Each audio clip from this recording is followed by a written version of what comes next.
This is a Rossi R92 triple black 357 lever action rifle. It is empty for the purposes of YouTube, empty and safe.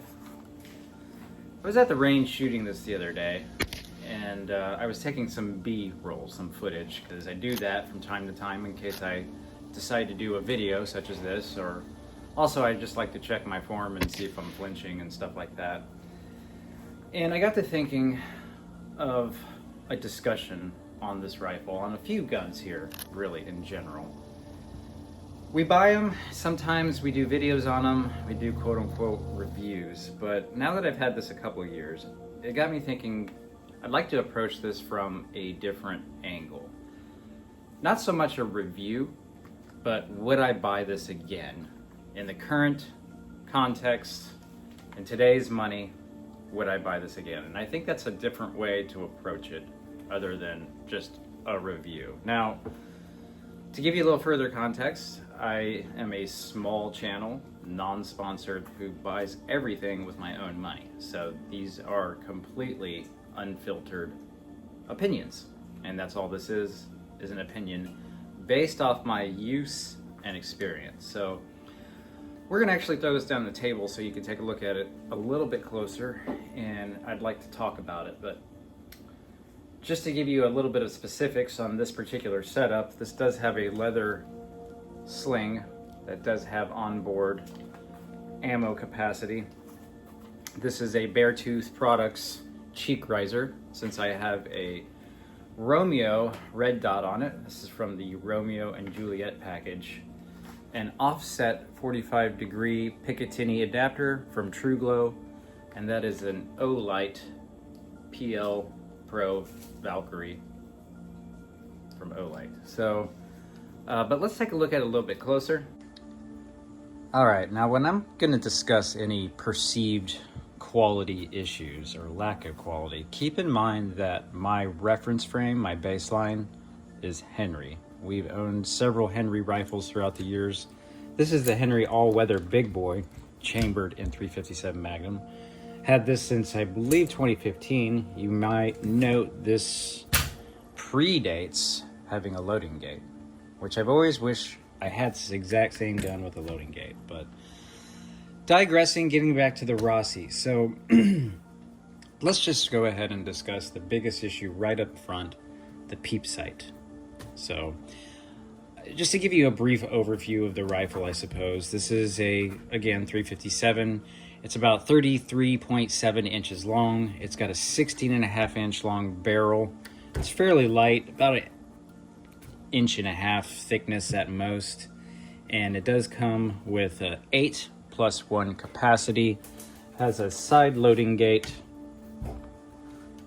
that was very difficult at first, very challenging to load the first probably couple of hundred rounds. It's got a hammer thumb safety here, which you can see. Let's see that up close. That's the thumb safety right there. So, and large loop with a leather wrap. I've seen people refer to that as paracord. That is not paracord, that is leather. So it's Cerakote steel, wood handguard and buttstock that has been painted and textured, which is kind of nice. Again, we have a Beartooth Products cheek riser to allow us to use the Romeo MSR red dot. You can see that PL Pro Valkyrie. I know people would say, oh, like, well, you know, it works. I've had it for 5 years. It still works.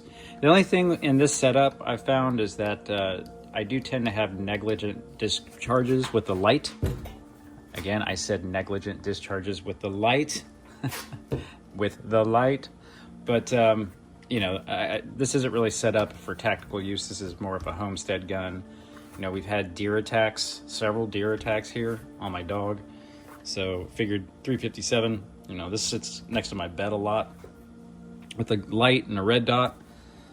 It's really accurate. I can say that as a positive note. It has some decent accuracy. I had the Romeo 5 on it before. It has since been swapped out for the Romeo MSR. So, sling loops, when I got it, the sling loop was cockeyed about 45 degrees, so crescent wrench, turned that around, got that trued up. Now the biggest issue, getting back to the peep sight, and again, this does have Picatinny rail. I figured we should mention the basics, Picatinny rail. I don't like the fact that it doesn't have a way to load from the top, which obviously the Henry, that's a necessity since there's no loading gate. I prefer to have both options in a rifle, but not a huge issue. What was a huge issue is this. The screw that tightened down the rear peep sight stripped out and is unable to be tightened, and the peep sight itself fell off. Now you might be thinking, well, that's bad enough, right? You could just screw that back on there, maybe. Get a different screw, maybe. I don't know, but that happened the first day I got it, which was unacceptable in my opinion. I don't think I over tightened it or did anything to damage it. Called Rossi and they just sent me a whole new rail. This is the second one. It did the same thing. So obviously a design flaw in my opinion. Is it possible that I did something to monkey it up? Maybe, but not likely. Another thing too, I can't say that this happened to me, but I did stumble upon a video of a gentleman who bought the exact same gun and the Picatinny rail itself just completely fell off. You can search YouTube, it's still out there. Another thing too is, when I was going to unload the gun, to make it safe for the video, I had to basically pull the round out of the tube where it's getting ready to basically chamber it in this configuration, and then turn it over to get the round out, and this whole buttstock was loose. Not a huge deal. Tightened it up in a couple places and it's sound again, but we've had this gun maybe 2.5 years, and I've had the Henry upwards of 10 years and never had to tighten anything on it.